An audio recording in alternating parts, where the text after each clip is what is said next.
प्रिय मित्रों, नमस्कार। भगवत गीता का ज्ञान सच में अमृत है। इस कलयुग में जो भी व्यक्ति गीता के इन सरल और सच्चे उपदेशों को समझकर अपने जीवन में उतारेगा, उसके जीवन की कई परेशानियां धीरे धीरे मिट जाती हैं। आज मैं आपके लिए वही संदेश बहुत ही सरल और सुघड़ हिंदी में प्रस्तुत कर रहा हूं, ताकि आप इसे आसानी से समझ सकें, याद रख सकें और अपने जीवन में अपनाकर लाभ पा सकें। यह लेख लगभग 5000 शब्दों के आसपास है, इसलिए आराम से पढ़िए और अंत तक ध्यान दीजिए। दोस्तों, सबसे पहले एक बात याद रखिए, गीता कहती है कि मनुष्य अकेला है और अकेले ही पैदा हुआ है। लेकिन अकेलापन मतलब निराश होना नहीं है। गीता हमें सिखाती है कि अकेला महसूस होने पर भी हमें समझदारी से जीना सीखना चाहिए। अकेलापन को कमजोरी न समझो, इसे मौका समझो खुद को जानने का, खुद से दोस्ती करने का। जब भी तुम अकेला महसूस करो, समझो कि यह जीवन का एक चरण है। हर इंसान के जीवन में ऐसे पल आते हैं। गीता का संदेश यही है कि अकेलेपन से डरना छोड़ दो। डर और अकेलापन तभी बढ़ते हैं जब हम अपने मन की बातों को ज्यादा मानने लगते हैं। शांत बैठो, गहरे सांस लो और सोचो, क्या आज का दुख हमेशा रहेगा? नहीं, सब कुछ बदलता है। गीता बताती है कि जो मनुष्य अपने मन को, बुद्धि को और कर्म को संयमित करता है, वह दुख में भी शांत रह पाता है। यह दुनिया स्वार्थ से चलती है, यह कठोर सत्य है। जब तक किसी को आपसे फायदा है, वह आपके साथ मुस्कुराता है, लेकिन फायदा खत्म होते ही व्यवहार बदल जाता है। इसलिए गीता कहती है, किसी से भी जरूरत से ज्यादा उम्मीद मत रखो। उम्मीदें टूटने से मन में बड़ा दर्द होता है। इसलिए प्रेम और भरोसा देना अच्छा है, पर अति दिखावा और अंधविश्वास न करो। जो तुम्हारे प्रेम की कदर करता है, वही उसका हकदार है। जिसे तुम्हारे प्रेम की कदर नहीं, उससे दूरी ही बेहतर है। यह सीख कठोर लग सकती है, पर जीवन में शांति पाने के लिए जरूरी है। दुनिया में बहुत से लोग मुखौटा पहनकर चलते हैं, अच्छे दिखने के लिए, फायदा उठाने के लिए। गीता हमें बताती है कि इंसान की असलियत मुश्किल समय में ही दिखती है। जब तुम पर संकट आएगा तो सामने वाले का असली रंग खुलकर सामने आ जाएगा। इसलिए समझदारी यही है कि प्रथम मुलाकात में किसी पर पूरा भरोसा न करो। धीरे धीरे लोग समझ में आते हैं, उनके भाव और कर्म देखने चाहिए। मुखौटे वाले रिश्तों में फंसना सबसे बुरा होता है। इसलिए सतर्क रहो, पर सावधानी के साथ प्रेम भी दो। भगवत गीता में श्री कृष्ण कहते हैं, जो जैसा कर्म करता है वैसा ही फल पाता है। यदि कोई व्यक्ति दूसरों को धोखा देता है, छल करता है, तकलीफ देता है, उसका अंत भी खराब हो सकता है। दुर्योधन का उदाहरण गीता इतिहास में दिया जाता है। उसने पांडवों को जीवन भर दुख दिया और अंत में उसका ही अभिशाप और छल उसकी विनाश का कारण बना। इसलिए दूसरों को सताने वाले को शांति नहीं मिलती। यह न्याय किसी और ने नहीं, कर्मों का नियम है। कर्म ही फल देता है। अगर किसी ने तुम्हें धोखा दिया या तकलीफ पहुंचाई, गीता सिखाती है कि उस व्यक्ति की परवाह करना छोड़ दो। पर इसका अर्थ यह नहीं कि तुम निर्दयी बन जाओ। इसका अर्थ है, अपना मन दुखी न करो, सीख लो। किसी से मिली नकारात्मकता से बुद्धि लेकर आगे बढ़ो। जो लोग तुम्हारे लिए ठीक नहीं हैं, उनसे अपनी सीमाएं तय करो। सीमाएं बनाना मतलब बदले में बुरा करना नहीं, बल्कि खुद को बचाना और आगे बढ़ना सीखना है। गीता में एक बहुत बड़ी सीख यह भी है कि क्रोध मनुष्य का सर्वनाश कर देता है। यदि कोई व्यक्ति अत्यधिक क्रोधी है, उसके साथ कोई स्थायी दोस्त नहीं रह पाते। क्रोध से रिश्ते टूटते हैं। मनुष्य अपने क्रोध के कारण अकेला रह जाता है। इसलिए गीता सिखाती है कि क्रोध पर नियंत्रण बेहद आवश्यक है। क्रोध आने पर गहरी सांस लो, थोड़ी देर रुको, सोचो, क्या यह क्रोध किसी समस्या का हल करेगा? ज्यादातर मामलों में जवाब नहीं होगा। फिर भी यदि जरूरी है तो शांत पकड़कर कठिन निर्णय लेना चाहिए। क्रोध से बड़े फैसले लेना जीवन में पछतावे देता है। एक बार जो बीत गया उसे बार बार याद करके अपने आप को दुखी मत करो। गीता कहती है कि गुजरा हुआ समय वापस नहीं आता। जो समझदार व्यक्ति होता है वह अपने बीते हुए पलों को पीछे छोड़ देता है और वर्तमान में जीना सीखता है। बार बार भूलों में फंसकर जीना तुम्हें खुश नहीं रखेगा। बीती बातें अनुभव बनकर रहनी चाहिए, सबक बनकर, पर जीवन को नहीं रोकना चाहिए। वर्तमान में छोटे छोटे कदम उठाकर आगे बढ़ो, यही सबसे बड़ा उपाय है। गलत और पाप करने वालों का साथ कभी मत दो। गीता कहती है, बुरे संग से बचो। यदि कोई व्यक्ति तुम्हें गलत राह पर ले जाना चाहता है, उससे दूर रहो। यह कटु सत्य है कि व्यक्ति अपने संगियों से बनता और बिगड़ता है। अच्छे संग से बुद्धि और भावना मजबूत होती है, बुरे संग से पतन होता है। इसलिए अपने आसपास उन लोगों को रखो जो तुम्हें प्रोत्साहित करें, नैतिकता सिखाएं और तुम्हारी भलाई चाहें।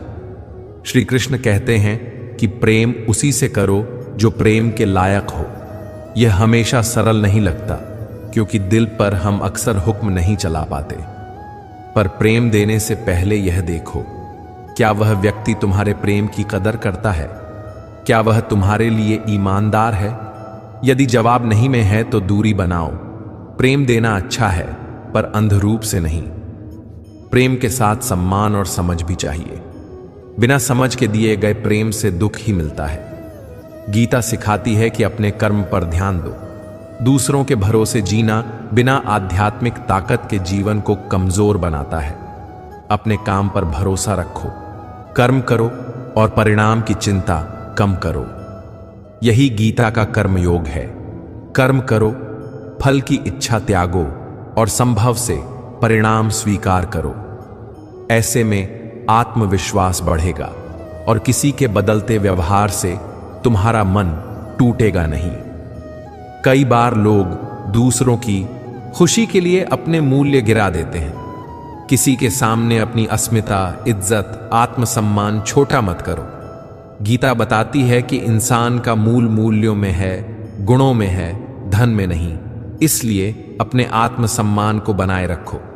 यदि किसी के साथ व्यवहार करते समय तुम्हारा आत्मसम्मान बचता है तो वह रिश्ता स्वस्थ रह सकता है, अन्यथा वह टूट जाएगा। लोगों की असलियत समझने के लिए उनके कर्म देखो। उनके शब्द कम और कर्म ज्यादा भरोसेमंद होते हैं। जब कोई व्यक्ति बार बार झूठ बोले, वायदे तो करे पर निभाए ना, तो समझ जाओ कि वह शायद ईमानदार नहीं। समय समय पर व्यक्ति का व्यवहार बदल कर देखो। किसी मुश्किल समय में उसके पास कौन खड़ा रहता है, वही सच्चा मित्र है। इसलिए सतह के आचरण पर आधारित निर्णय न ले, समय के साथ उनकी कद्र करो। गीता हमें जीवन में साधारण अभ्यास भी बताती है जो मन की शांति के लिए बहुत उपयोगी हैं। रोज थोड़ा समय ध्यान या प्रार्थना के लिए निकालो। यह 5 से 10 मिनट भी हो सकता है। अपने दिन की शुरुआत सकारात्मक विचारों से करो। कुछ अच्छा सुनो या पढ़ो। किसी से नाराजगी होने पर तुरंत प्रतिक्रिया ना दो, पहले शांत हो जाओ। अपने दिनचर्या में कुछ शारीरिक व्यायाम और सही आहार शामिल करो।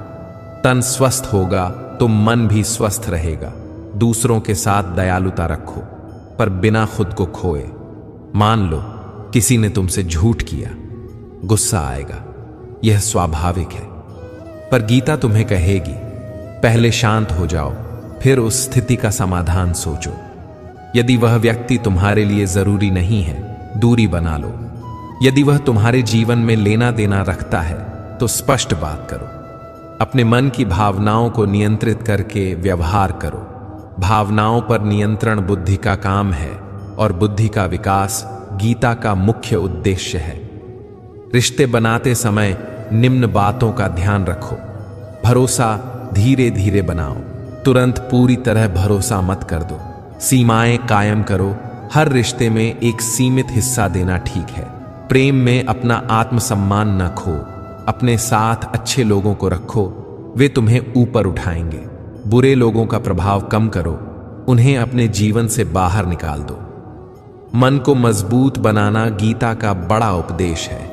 इसके लिए लगातार अभ्यास चाहिए। अपने लक्ष्य स्पष्ट रखें।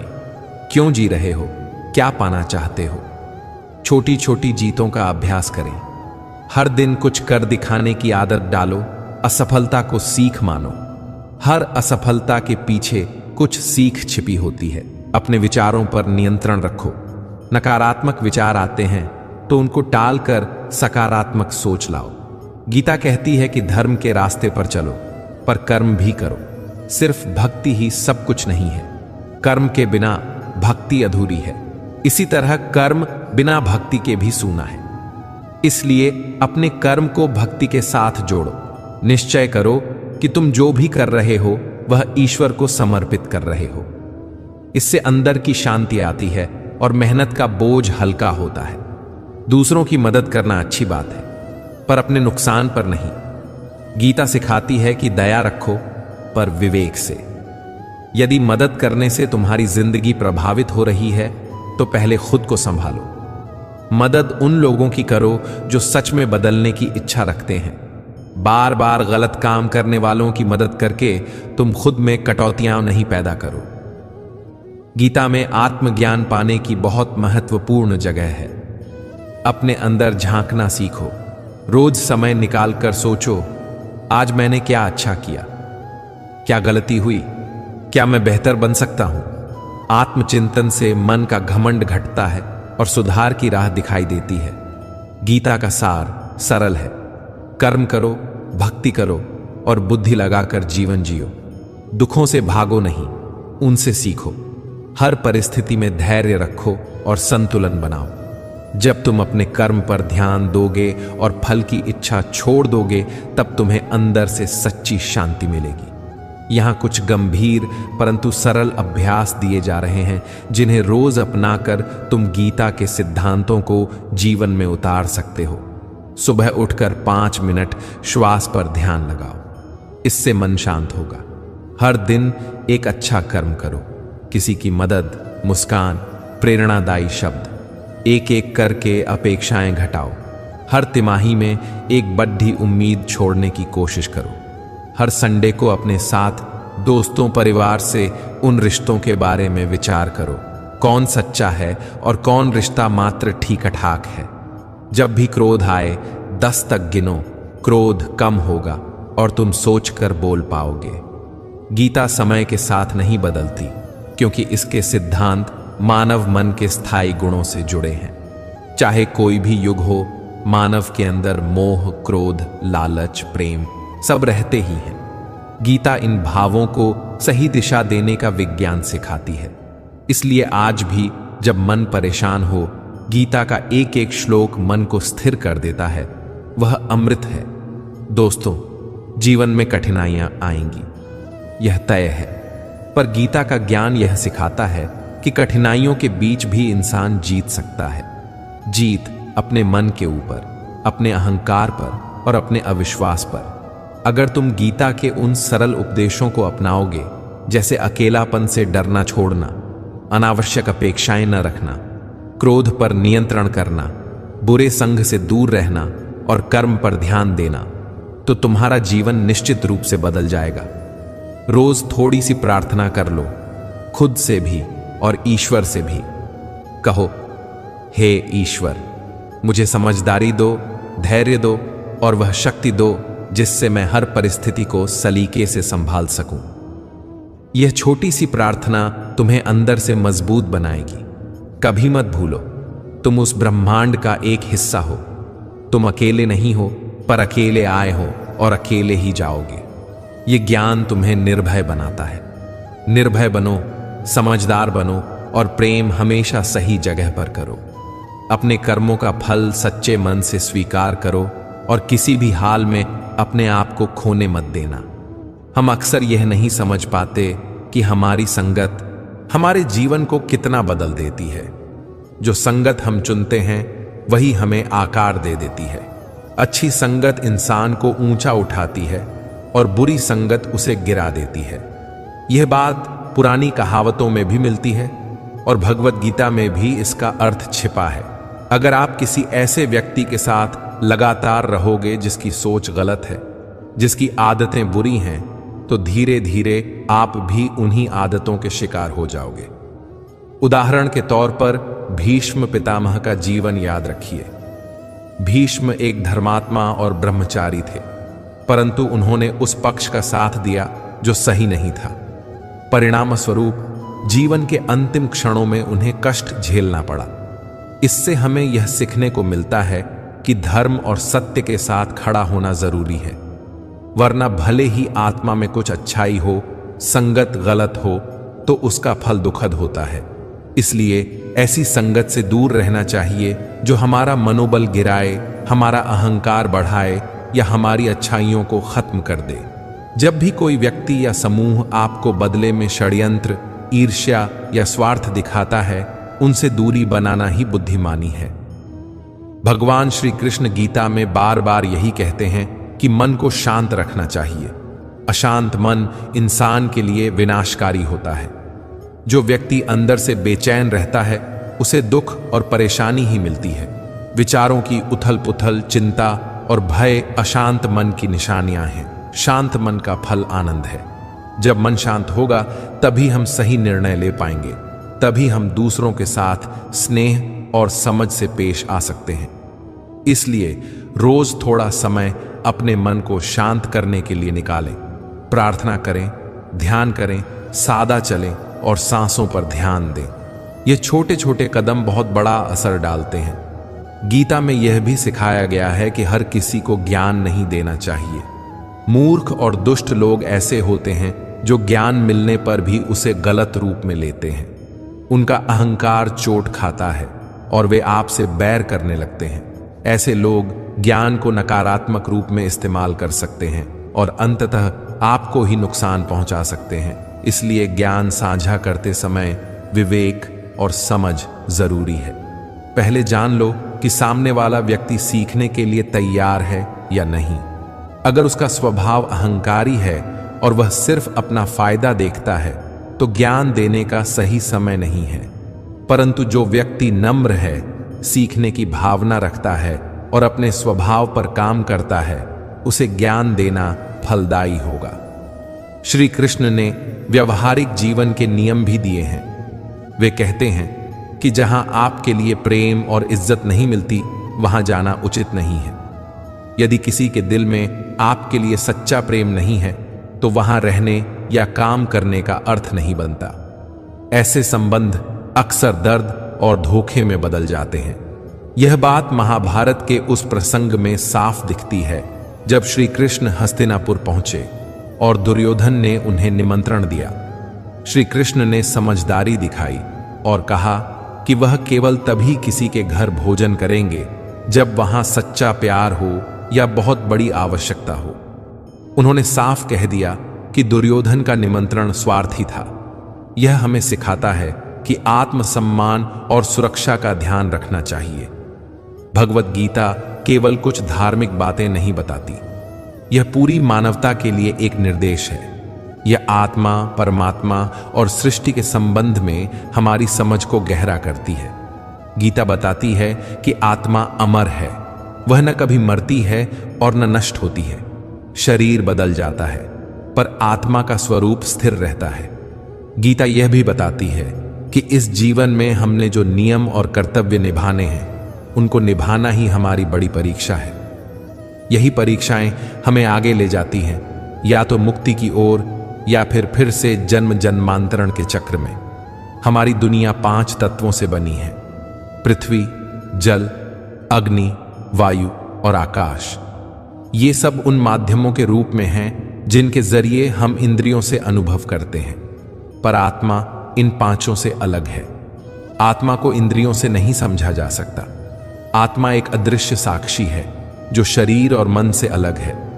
गीता में कहा गया है कि आत्मा को न मार सकते हैं, न जला सकते हैं, न काट सकते हैं। आत्मा हमेशा बनी रहती है, परंतु आत्मा को भी परीक्षा के रूप में जीवन में आकर अनुभव करना पड़ता है। यही अनुभव उसे परिपक्व बनाते हैं। गीता बताती है कि इच्छाएं ही आत्मा को इस संसार में लौटने का कारण बनती है। यदि किसी आत्मा की सब इच्छा इच्छाएं समाप्त हो जाएं, स्वाभाविक रूप से वह जन्म मरण के चक्र से मुक्त हो सकती है।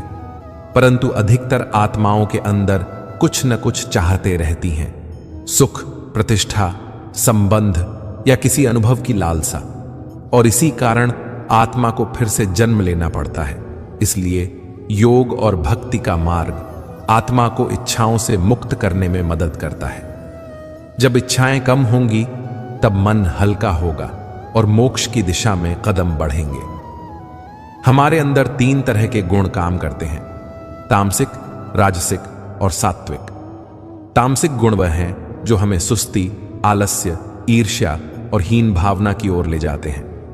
राजसिक गुण वह हैं जो क्रोध, इच्छा, लालसा और स्वार्थ को बढ़ाते हैं। सात्विक गुण वह हैं जो हमें सच्चाई, प्रेम, करुणा और संयम की ओर ले जाते हैं। जीवन की परीक्षा यही है कि हम तामसिक और राजसिक प्रवृत्तियों से ऊपर उठकर सात्विक जीवन अपनाएं। इसका अर्थ है कि हम सादा जीवन जिए, संतोषी रहें, दूसरों के साथ प्रेम और दया रखें और अपने अंदर संयम बनाए रखें। गीता और सनातन परंपरा दोनों ही जीवन को 4 बड़े हिस्सों में बांटते हैं, धर्म, अर्थ, काम और मोक्ष। ये चारों मिलकर इंसान की परीक्षा का ढांचा बनाते हैं। धर्म यह वह मार्ग और कर्तव्य है जो हमारे अंदर नैतिकता और सत्य बनाए रखता है। झूठ न बोलना, चोरी न करना, माता पिता और गुरु का आदर करना, ये सब धर्म के अंश हैं।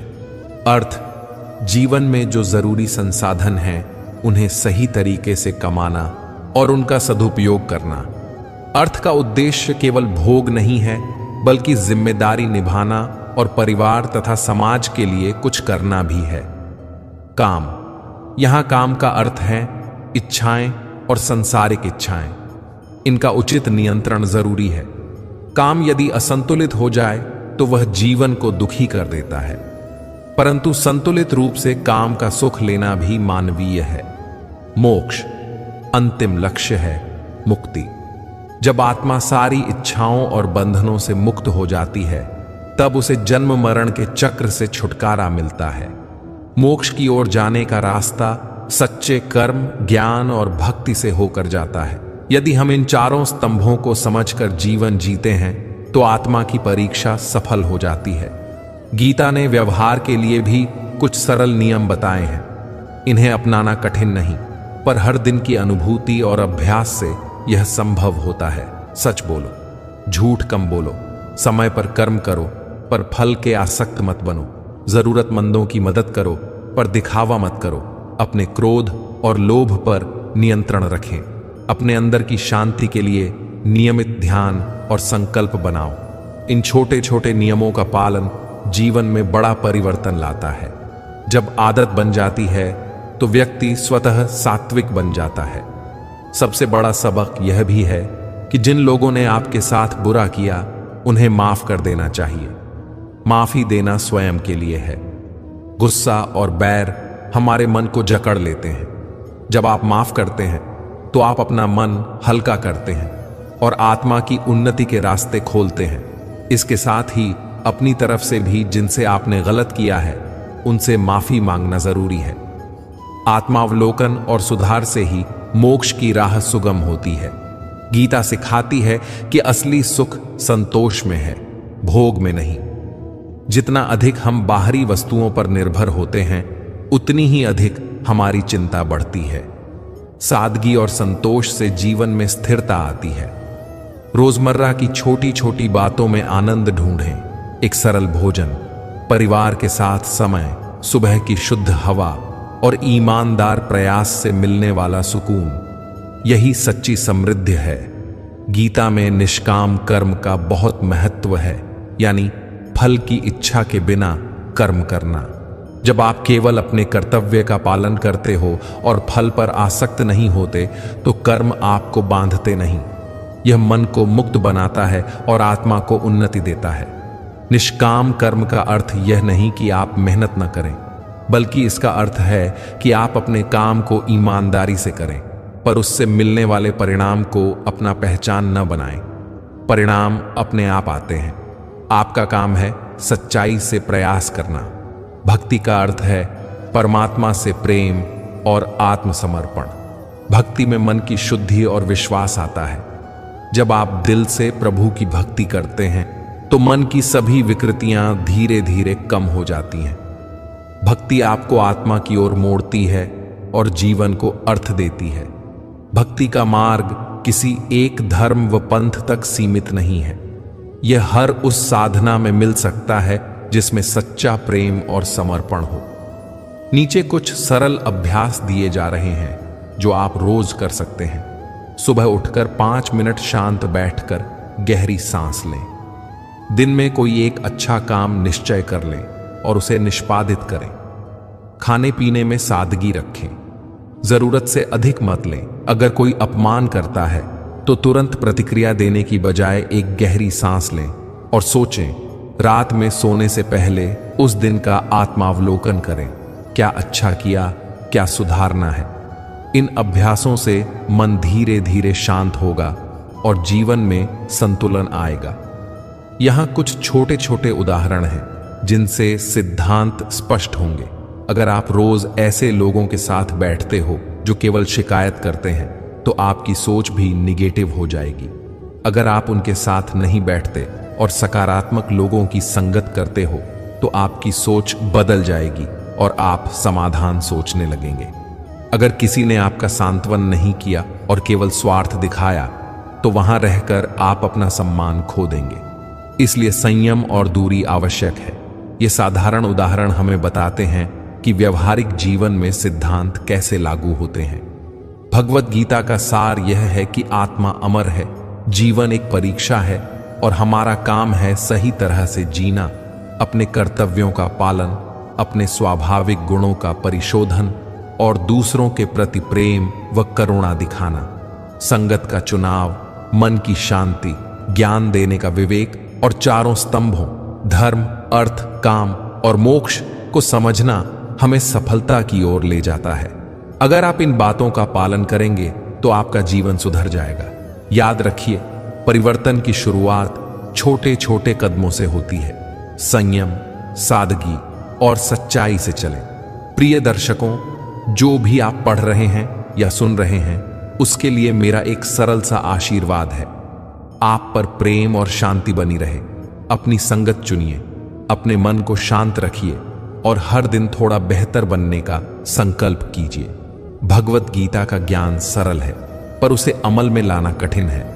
परंतु जब यह अमल में आ जाता है तब जीवन में सच्चा परिवर्तन और आनंद आता है। मनुष्य सोचता है कि यह शरीर ही सब कुछ है, लेकिन गीता बताती है कि असली सत्य आत्मा है।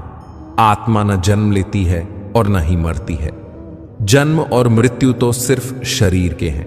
जब परीक्षा का समय खत्म होता है, यानी जब मृत्यु आती है, तब आत्मा शरीर और संसार की सभी चीजों को छोड़ देती है। हम सोचते हैं कि यह घर, पैसा, मान सम्मान, परिवार सब हमारा है, लेकिन मृत्यु के बाद यह सब यहीं रह जाता है और आत्मा अकेली निकल पड़ती है। मृत्यु के बाद आत्मा को अपने जीवन के कर्मों का हिसाब देना पड़ता है। यह हिसाब न्याय की तरह होता है।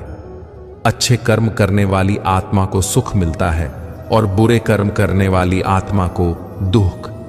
किसी इंसान ने अगर दया, सेवा, सत्य और धर्म का पालन किया है तो मृत्यु के बाद उसे स्वर्ग जैसी जगह मिलती है। वहीं जिसने पाप किए, छल किया, दूसरों को दुख दिया, उसे नरक में भेजा जाता है। स्वर्ग आत्मा के लिए विश्राम की जगह है। यहां आत्मा को अपने पुण्य कर्मों का सुख मिलता है। वहीं नरक वह स्थान है जहां आत्मा को अपने पापों के अनुसार सजा मिलती है। यह सजा स्थायी नहीं होती। जब आत्मा अपने बुरे कर्मों की सजा पूरी कर लेती है तब उसे एक नया शरीर मिलता है और वह फिर जन्म लेती है। हर नया जन्म एक नई परीक्षा की तरह है। आत्मा बार बार जन्म लेती है ताकि वह अपने पुराने कर्मों का फल भोग सके और धर्म, अर्थ, काम और मोक्ष इन 4 स्तंभों को समझ सके। हर जन्म में आत्मा को अलग अलग हालात मिलते हैं, कभी अच्छे हालात तो कभी कठिन परिस्थितियां। यह सब हमारे पिछले जन्मों के कर्मों पर निर्भर करता है। मनुष्य जीवन 4 स्तंभों पर टिका हुआ है। धर्म, सही रास्ते पर चलना, सत्य और न्याय का पालन करना। अर्थ, मेहनत से कमाई करना और ईमानदारी से जीवन जीना। काम, जीवन की आवश्यक इच्छाओं और जिम्मेदारियों को पूरा करना। मोक्ष, परमात्मा से मिलन और जन्म मृत्यु के चक्र से मुक्ति। जब तक आत्मा परमात्मा से जुड़ नहीं जाती, तब तक वह जन्म मृत्यु के चक्र में फंसी रहती है। भगवद गीता में भगवान श्री कृष्ण ने बताया कि परमात्मा तक पहुंचने के कई मार्ग हैं। कर्म योग, जब इंसान निस्वार्थ होकर अच्छे कर्म करता है और अपने कर्मों को भगवान को अर्पण करता है। उदाहरण, श्रवण कुमार ने अपने माता पिता की सेवा करके भगवान को पाया। राजयोग, यह मन और बुद्धि के द्वारा भगवान से जुड़ने का मार्ग है। ध्यान, साधना, तपस्या और आत्मनियंत्रण के द्वारा मनुष्य परमात्मा से जुड़ सकता है। विवेकानंद और शंकराचार्य जैसे संतों ने इसी योग से भगवान को पाया। भक्ति योग, जब इंसान पूरे दिल से, सच्चे मन से भगवान को याद करता है। यह सबसे सरल और सुलभ मार्ग है। मीराबाई, चैतन्य महाप्रभु और हनुमान जी इसके उदाहरण हैं। भगवान कहते हैं, अगर कोई योग न समझे, धर्म न समझे, लेकिन सच्चे दिल से मेरी शरण में आ जाए, तो मैं उसके सभी पाप माफ कर देता हूं। इस संसार में परमात्मा सबसे बड़ा न्यायाधीश है। इंसान चाहे कितना भी चालाक क्यों ना हो, परमात्मा से कुछ नहीं छुपता। जैसे किसान जिस बीज को बोता है, वैसी ही फसल काटता है, वैसे ही इंसान को अपने कर्मों का फल मिलता है। अच्छे कर्म अच्छा फल, बुरे कर्म बुरा फल। परमात्मा की न्याय व्यवस्था में कोई रिश्वत नहीं चलती, कोई सिफारिश नहीं चलती। अच्छे कर्म करने वाला व्यक्ति निडर रहता है, उसका मन शांत और स्थिर रहता है। वहीं बुरा कर्म करने वाला हमेशा डरता रहता है। उसे हमेशा यह चिंता रहती है कि कहीं उसका बुरा काम सामने ना आ जाए। ईश्वर ने हर जीव को कर्म करने की आजादी दी है। इंसान जैसा चाहे वैसा कर्म कर सकता है, लेकिन उसका फल ईश्वर की न्याय व्यवस्था से ही मिलेगा। इसलिए कहा गया है, जैसा करोगे वैसा भरोगे। हमारा धर्म हमें यह सिखाता है कि जैसे हम दूसरों के साथ व्यवहार करते हैं, वैसे ही लोग हमारे साथ करेंगे। अगर कोई हमें छल करे तो उसके साथ सतर्कता रखनी चाहिए। अगर कोई भलाई करे तो उसके साथ भलाई करनी चाहिए। शास्त्र कहते हैं, दुष्टों का नाश करना भी धर्म है और सज्जनों का सम्मान करना भी धर्म है। गीता और वेदों में सत्य को सबसे बड़ा धर्म बताया गया है। सत्य से ही योग, तपस्या और धर्म उत्पन्न होते हैं। झूठ हमेशा अंधकार की ओर ले जाता है और सत्य हमें प्रकाश की ओर ले जाता है। सत्य धर्म के कुछ लक्षण: सभी प्राणियों को समान समझना, ईर्ष्या और द्वेष से दूर रहना, शील और लज्जा बनाए रखना, पाप से दूर रहना, किसी को कष्ट न पहुंचाना, इंद्रियों पर नियंत्रण रखना, क्षमा करना, साहस और विद्या अर्जित करना। किसी भी रिश्ते की नींव सम्मान और स्नेह से बनती है। अगर हम हर बात पर कटुता और दोषारोपण करें तो रिश्ते खराब हो जाते हैं। इसलिए अपने शब्दों में प्रेम और सम्मान रखें। जब हम किसी की बेरी में भी अच्छी बात निकाल कर कहें तो सामने वाले का मन हल्का होता है। याद रखें, बात करने का तरीका संबंध बनाता है। अहंकार और दूसरों का अपमान करने का स्वभाव मनुष्य के लिए घातक है। यह गुण हमें अकेला कर देते हैं और आंतरिक शांति छीन लेते हैं। असल सुख वही है जो कामनाओं से मुक्ति पर मिलता है। ईश्वर ने यह सिखाया है कि मोह और लोभ को त्याग कर ही मन को स्थिर किया जा सकता है। मोह का अंत मृत्यु है, पर सत्य और सच्चाई का फल अमृत अथवा अनंत शांति है।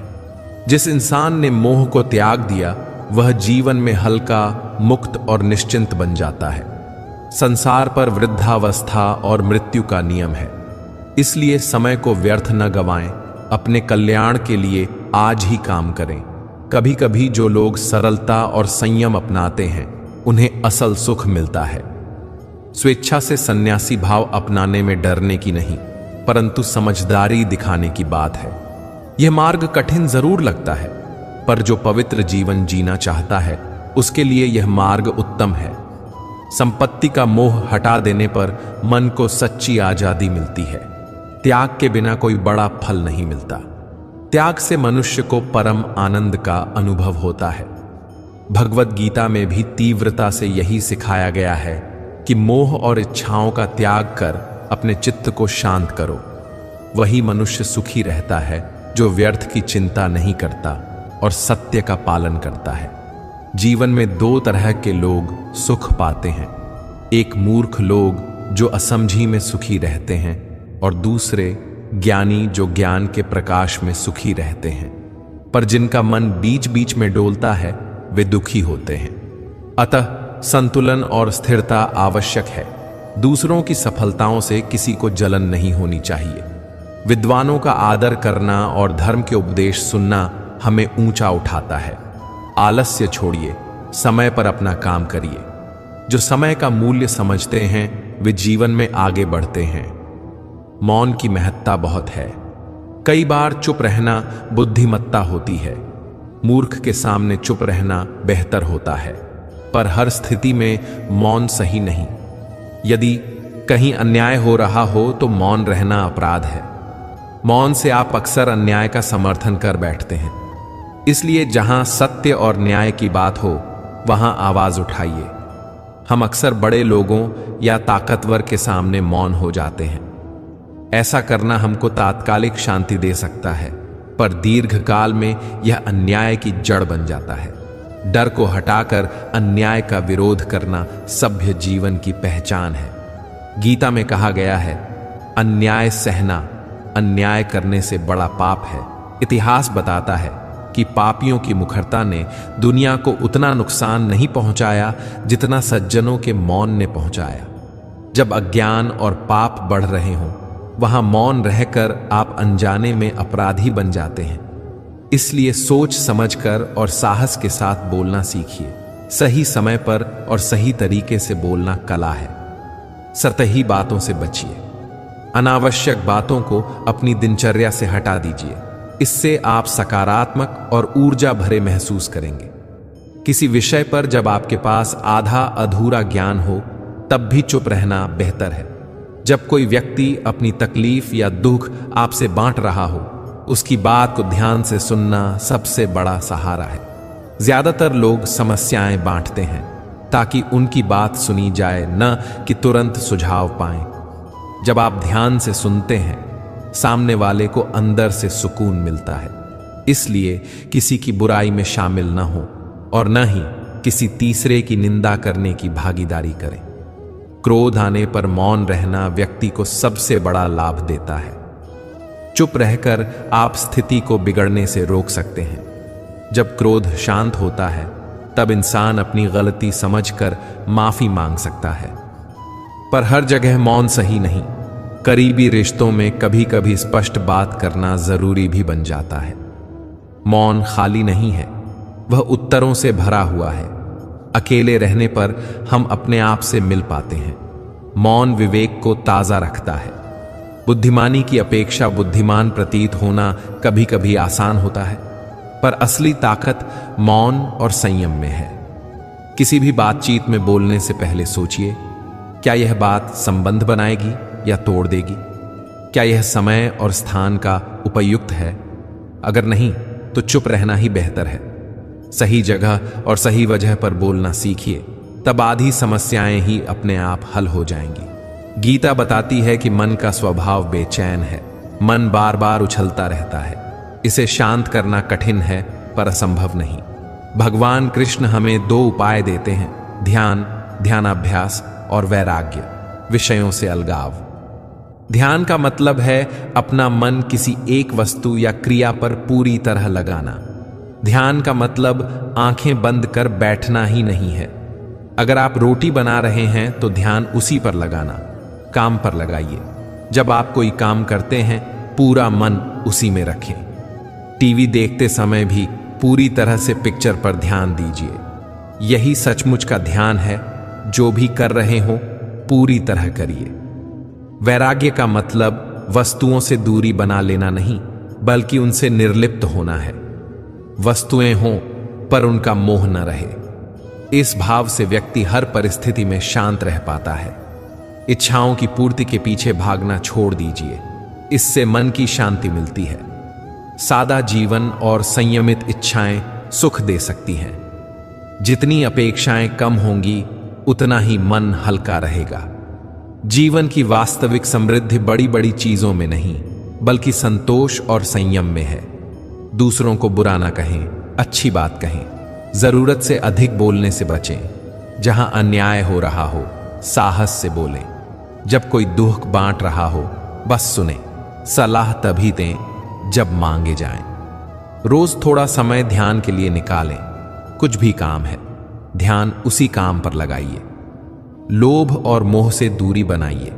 आवश्यक चीजें रखें, लेकिन उनमें फंस कर ना रहें।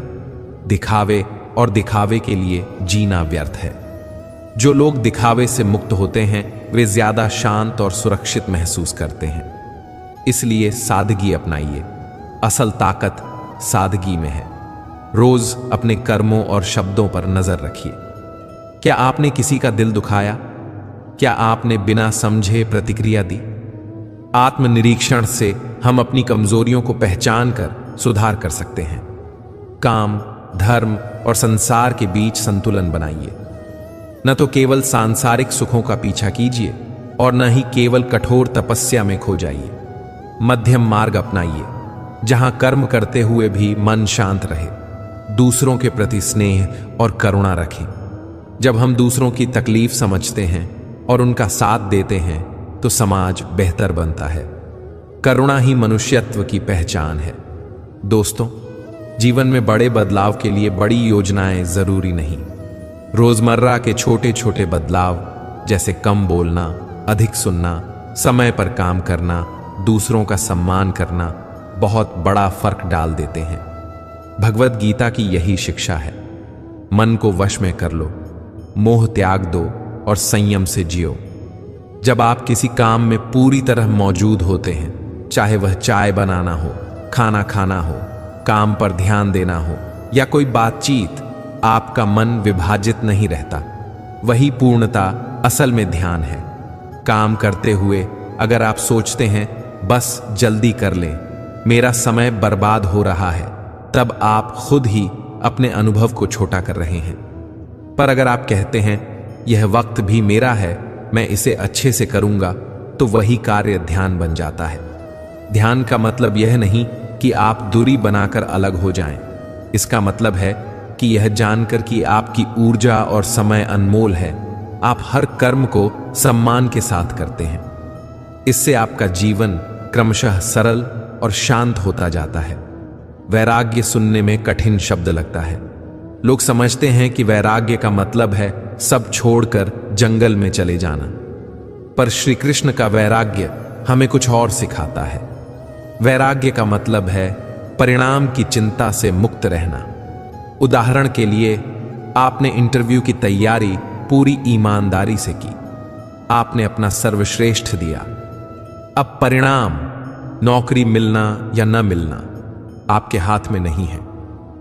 कई कारण हो सकते हैं जो आपके नियंत्रण से बाहर हैं।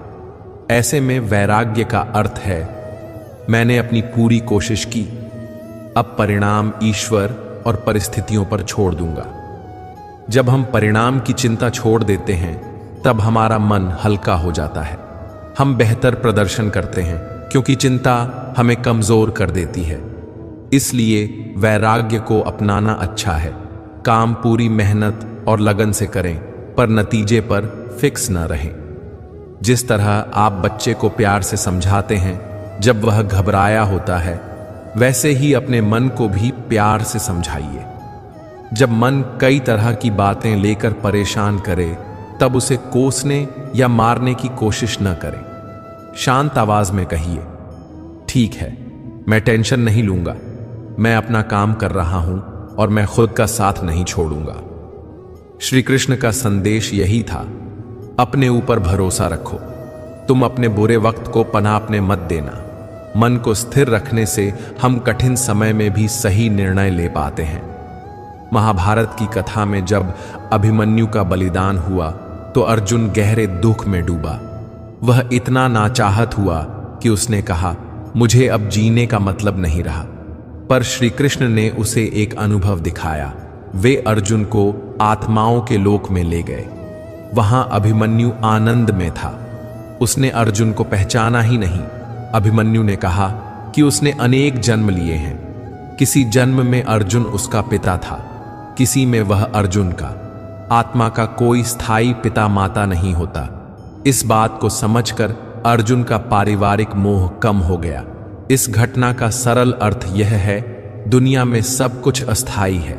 किसी को खोने का दुख तभी असहनीय हो जाता है जब हम उसे स्थायी मान लेते हैं। पर यदि हम जानते हैं कि जीवन और मृत्यु प्रकृति के नियम हैं, तो हम दुख से कुछ हद तक मुक्त हो सकते हैं। भगवान कृष्ण अर्जुन को कहते हैं कि तुम्हें केवल कर्म करने का अधिकार है, फल पर नहीं। इसका सरल अर्थ है, अपना काम पूरा लग्न से करो, पर परिणाम की चिंता मत करो। कर्म को पूजा जैसा मानो। कर्म ही भक्ति है। जब आप यह समझ लेते हैं कि कर्म करना ही असल धर्म है, तो जीवन सरल हो जाता है। आप निरंतर कार्य करते रहो, बिना फल की उम्मीद के, और अपने कार्य को ईश्वर को समर्पित मानो।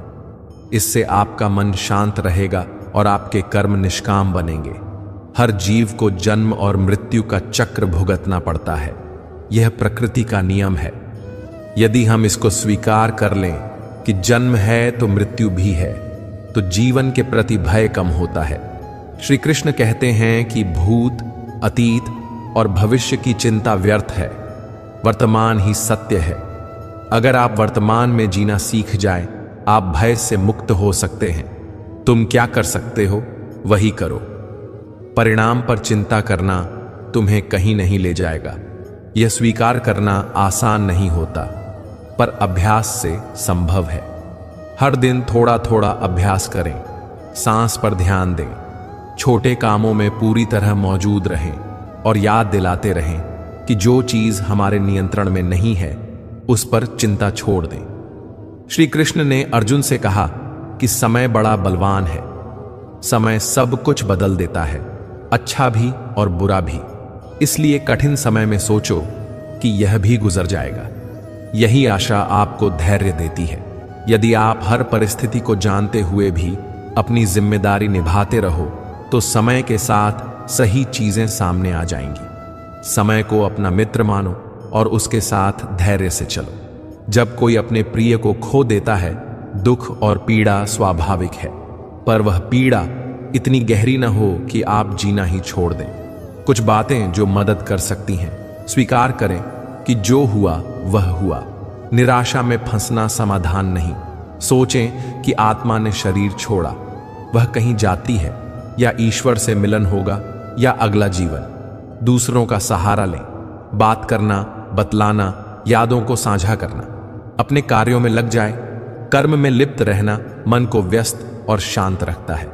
ये सभी बातें धीरे धीरे शोक को मध्यम कर देती हैं। याद रखिए, समय के साथ संभलना भी हमारी क्षमता है, और यह शक्ति अभ्यास से आती है। हमारे पास जो शरीर है वह अस्थाई है। आत्मा वह है जो जन्म लेती और छोड़ती रहती है। ध्यान करने पर हमें यह समझ आता है कि आत्मा का कोई निश्चित पिता या माता नहीं होता।